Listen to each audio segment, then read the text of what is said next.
All right, hello everyone. My name is Samantha Burgess, and I'm here to explain the health belief model. All right, so the six major constructs of the health belief model: perceived sensibility, perceived severity, perceived threats, perceived benefits, perceived barriers, and self-efficacy. The purpose of the health belief model is to help explain why people choose these health behaviors or don't choose these health behaviors, whether they're negative or positive. And the health belief model flowchart, I did grab this out of the McKinsey book on page 163 if you want to take a closer look at it. So it really starts with like the risk factors, and then it could go into perceived accessibility, perceived severity or seriousness. And then it goes into perceived threats. And then this is the stage where they decide if the perceived benefits outweigh the perceived barriers or vice versa. And then that goes into behavior. And then you have the perceived self-efficacy, whether they feel the confidence to be able to overcome those barriers and actually start that behavior. And then cues to action is what's motivating them to stop the negative habit or behavior or start a positive behavior. All right, definition of perceived accessibility.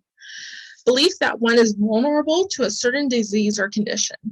You asked for an example, so I came up with one. Bob, a 50-year-old man, goes to the doctor's office because he starts feeling extreme thirst, frequent urination, and tired more than usual.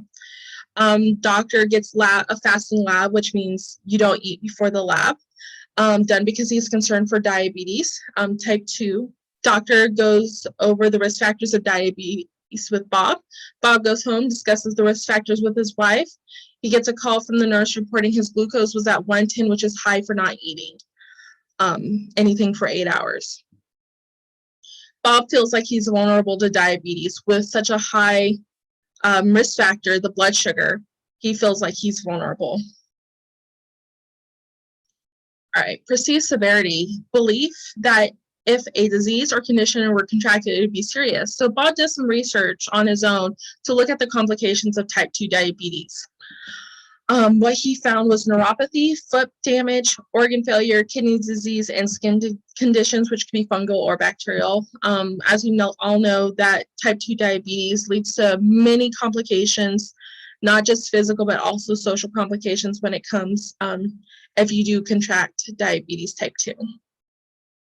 So he looks over this, and he feels like if he did get type 2 diabetes, that the severity would be way worse than not having type 2 diabetes.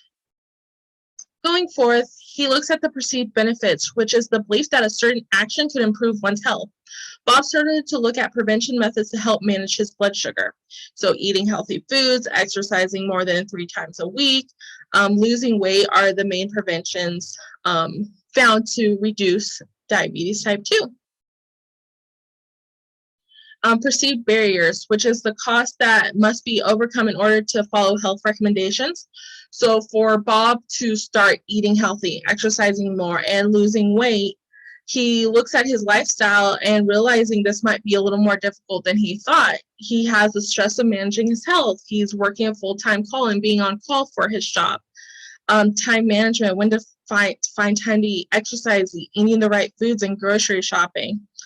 Also losing out on his favorite meals, such as red meat, starchy vegetables, and pasta. This is a lot of barriers to overcome. So the next kind of question is, do the benefits outweigh the barriers? Well, cues to action. Cues or triggers that encourage a person to take action. So he looks at his life and looks at all the positives that he has now. So right now he has a grandchild that is being born in 3 months. His wife mentions that she'll travel this health journey with him. So she's willing to take the steps with him and give him that little bit of support.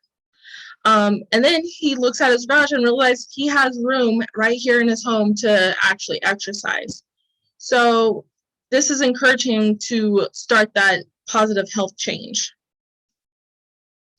And then self-efficacy, a person is confident in taking action against the disease. So Bob is giving it some thought about after 3 weeks on how to accomplish such big changes. Bob knows he can start accomplishing these changes. And then this leads to those behavior changes, which are going to be more positive than negative. So he's going to work out before he goes into work, being diligent about choosing fruits and vegetables, making his home at lunch versus eating out, and then grocery shopping online. So he has time to stay home, do his grocery shopping online, and then they're just delivered to his front door, or he can pick them up after work. So he's found a way to start exercising more, changing his diet to more fruits and vegetables, not making his lunch at home versus eating out, which is more calories than he needs. And then grocery and shopping online is the time management portion. So as we look through this health behavior model flow chart again, we saw the risk factors. So frequent urination, more tired than usual. You could even include his age because he is getting older. Older people are known to get type 2 diabetes more, so forth and so forth. And then he looked at the perceived susceptibility, then perceived severity. And then we looked at the potential threat if he did come up with a diagnosis of diabetes.